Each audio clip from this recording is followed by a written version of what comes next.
জঙ্গলে এক হাতি ছিল, সে ছিল খুব দুষ্টু প্রকৃতির। সকাল হলে জঙ্গলে কোনো না কোনো প্রাণীর সমস্যার কারণ হয়ে দাঁড়াতো। কখনো বা খরগোশকে সুরের উপর আওয়াজ উড়িয়ে দিত,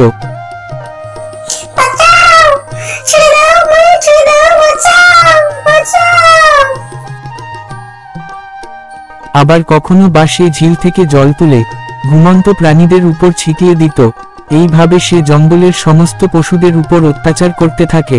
তারপর একদিন জঙ্গলের সমস্ত পশু হাতির এই অত্যাচার মেনে নিতে পারছিল না।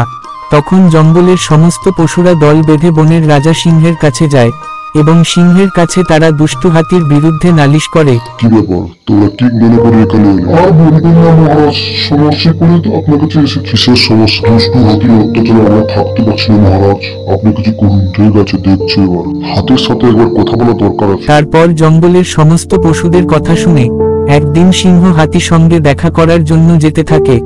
তারপর হাতির সঙ্গে দেখা করে বলতে থাকে যে, তুমি যদি জঙ্গলের সমস্ত পশুদের সঙ্গে খারাপ ব্যবহার করতে থাকো তাহলে তার কেউই তোমার বন্ধু হবে না, এছাড়াও তোমার বিপদে কেউ সাহায্য করবে না, তুমি তখন একা হয়ে পড়বে। রাজার কথা শুনে দুষ্টু হাতি তখন নিজের ভুল বুঝতে পারে।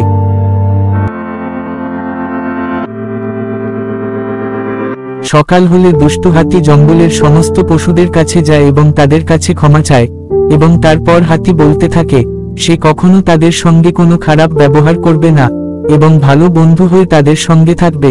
তারপর থেকে জঙ্গলের সমস্ত পশুরা আনন্দে দিন কাটাতে থাকে।